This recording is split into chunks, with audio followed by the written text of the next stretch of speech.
안녕하십니까. Greetings, I'm Dr. Kim Jin of Maxillofacial Surgery Department of Daejeon St. Mary's Hospital of Catholic University. There are many different courses included in the master course, and the part that I'm in charge of is for those who have just started implant treatment or who are yet to embark on the implant treatment journey, or those who have tried one or two cases but have a lot of hesitations still. Through my lecture, I hope you would have more confidence in placing one or two implants in the posterior area. Treatment planning, implant placement, and prosthesis delivery will be addressed. Today I'm going to talk about what implant cover screw and healing abutments are. I'm going to look at the concept of cover screw and when to use them, the concept of healing abutment, and considerations. First, what is cover screw?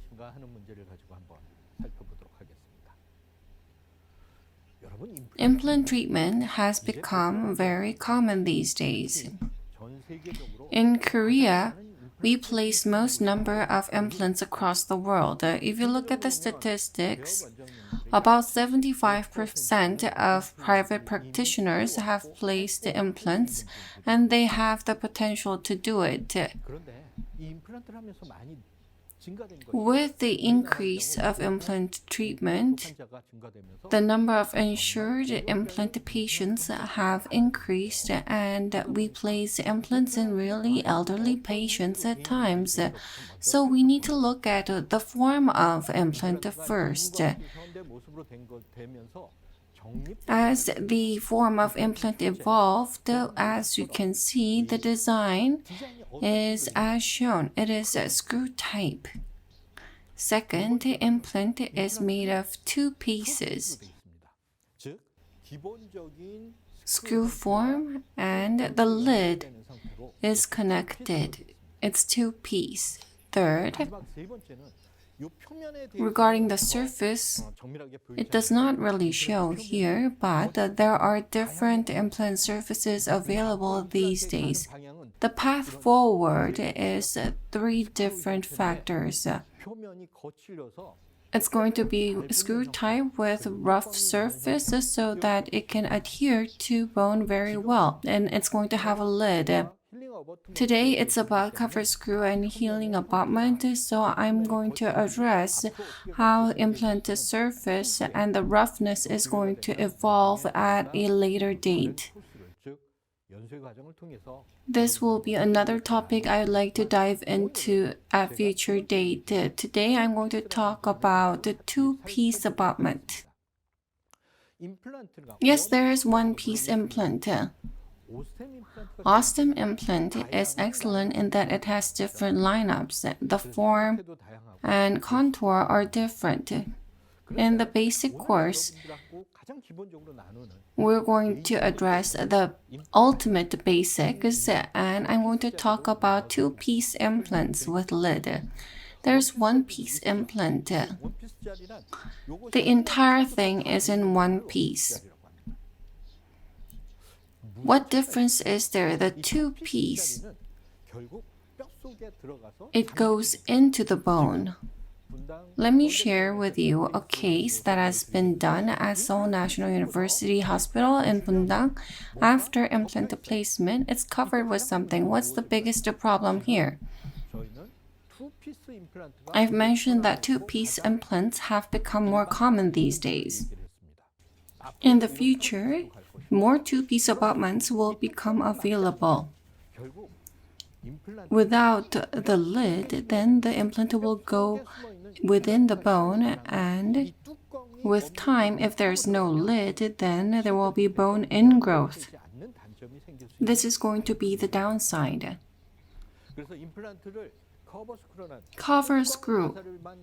If you look at the lid part, the composition is that This is the implant upper contact area, and on the side there's a taper gap so that the cover screw can be removed easily, and there's guide where the screw can be tightened. Implant cover screw is divided like this. The upper portion prevents bone ingrowth. It serves as a lid and it has sealing effect. There's taper gap and there's guide which allows for easy tightening. If you look at the implant, there's a hole which allows for connection with the crown, and this needs to be covered with a lid. It is important that there's no bone ingrowth here.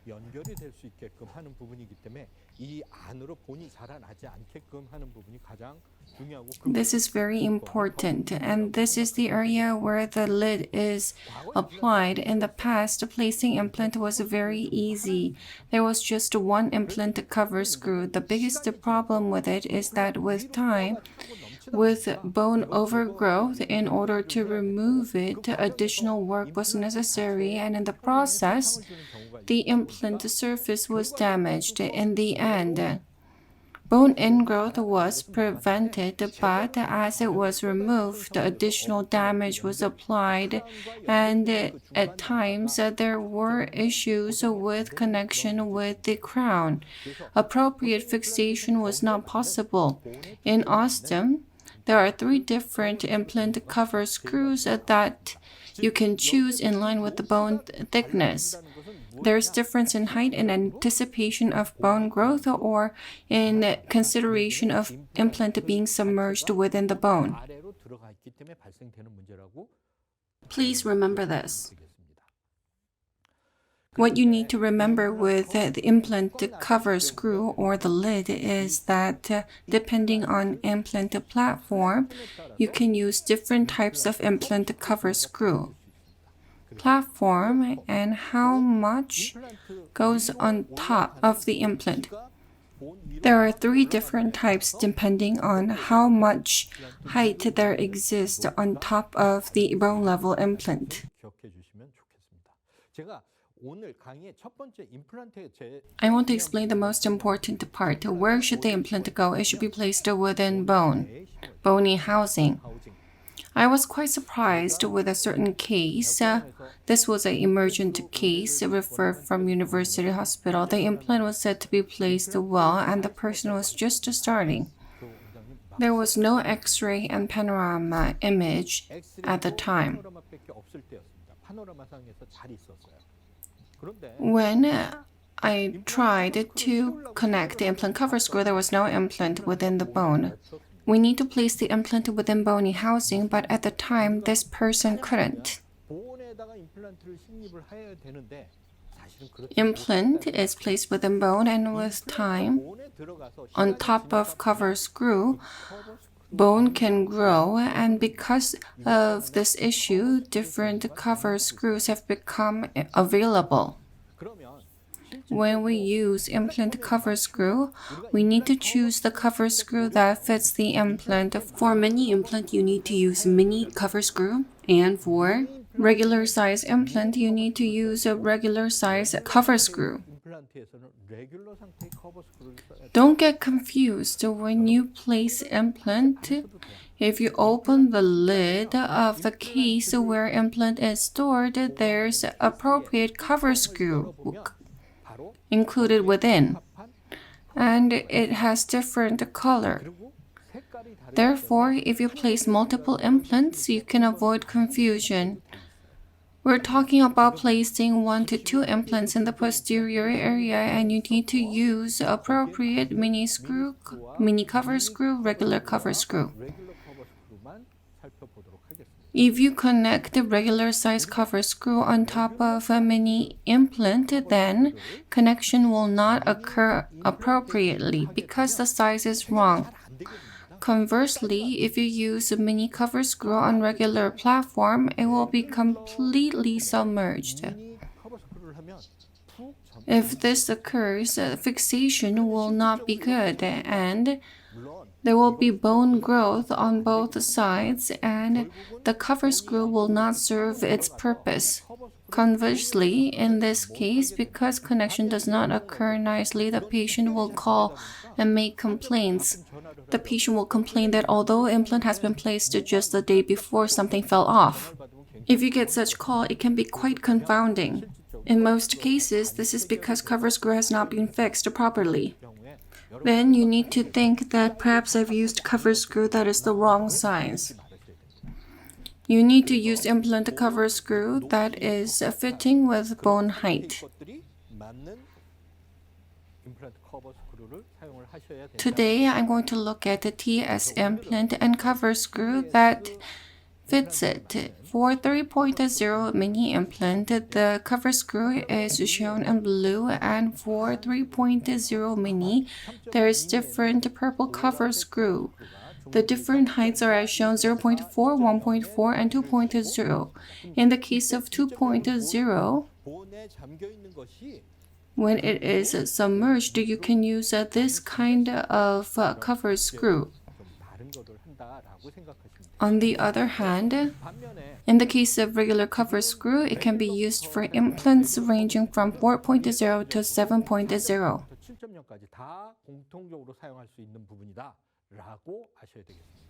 The concept of healing abutment, let's look at that. The healing of cover screw was to prevent bone ingrowth on the implant. It served as a lid. On the other hand, in the case of healing abutment, it is about implant and gingival relation. As shown on this image, after implant is placed on top of the implant, the crown needs to be connected. In between, what kind of relation with gingiva are we going to establish? I've mentioned that implant is two-piece, the part that's in the gingiva and the part where it requires a lid. If you're going to place the implant to one stage, then you would use healing abutment. In the case of two-stage surgery, you would use cover screw and submerge it, and then with time you would change to healing abutment. I've talked about situations where cover screws have been used. With time, it's going to be removed, and in this area, healing abutment is going to be connected. In the end, healing abutment is to maintain gingival form so that the crown can go on top. This is transition zone. And this is to make a transition zone. What is healing abutment? As for cover screw, it prevents bone from entering into the implant. And as for healing abutment, the most important thing is to manage the gingival form when the crown is set. Healing abutment is about soft tissue and cover screw is about hard tissue. The most important part about healing abutment is about making aesthetic gingival margin. You need to make good soft tissue with this. In some areas, you can make it narrow or wide. Depending on the crown form, we need to determine the width of healing abutment.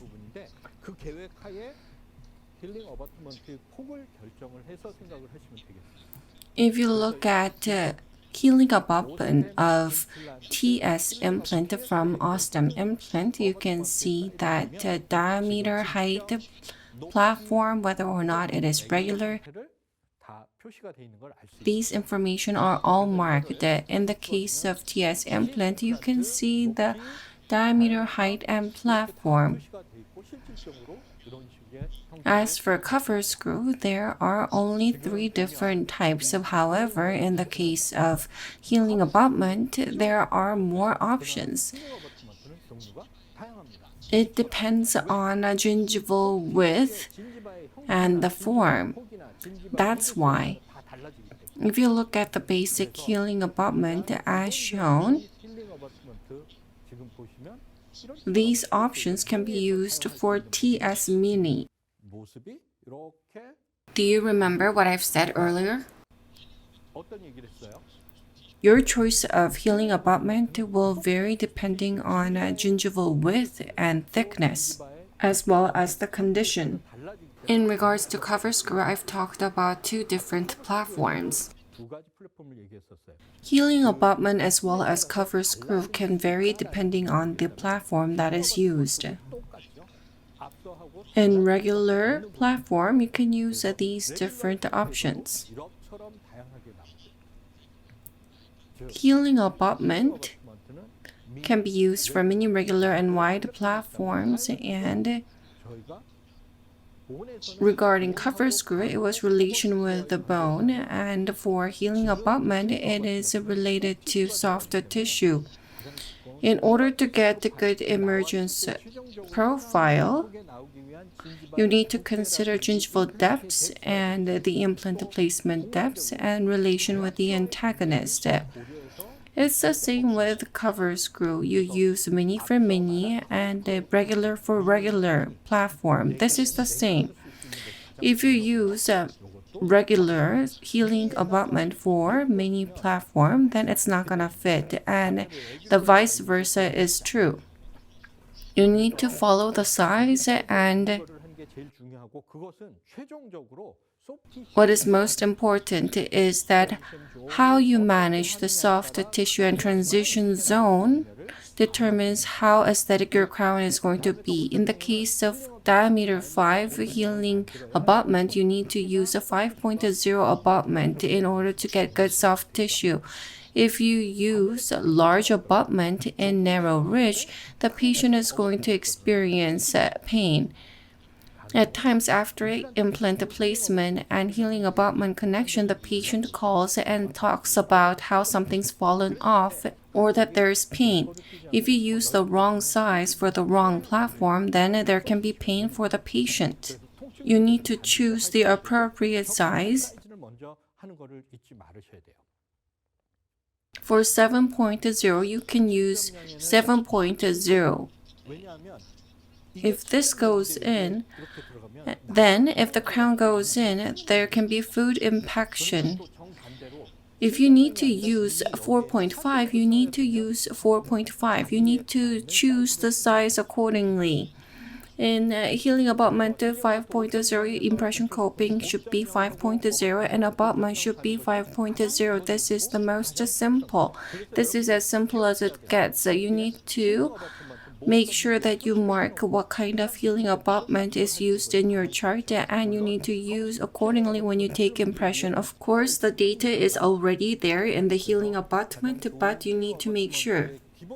The healing abutment should be 1 or 2 millimeters superior to the gingiva. As shown, the cover screw should not be covered in soft tissue and should be free from it so that after healing abutment goes in and the crown goes in, appropriate soft tissue margin can be achieved.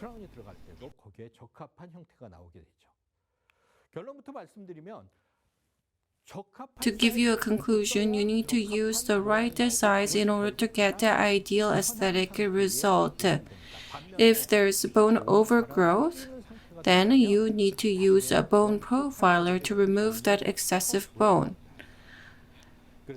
Ways to use bone profiler will be addressed later, but today I focused on cover screw and healing abutment. As for cover screw, it was about the bone and implant.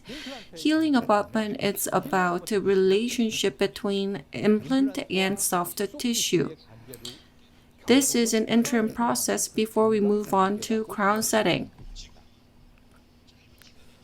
Within short period of time, we've discussed about implant cover screw and healing abutment. Cover screw is about bone and healing abutment is about gingiva. I wish we could have dived in further, but because of time constraint, we couldn't.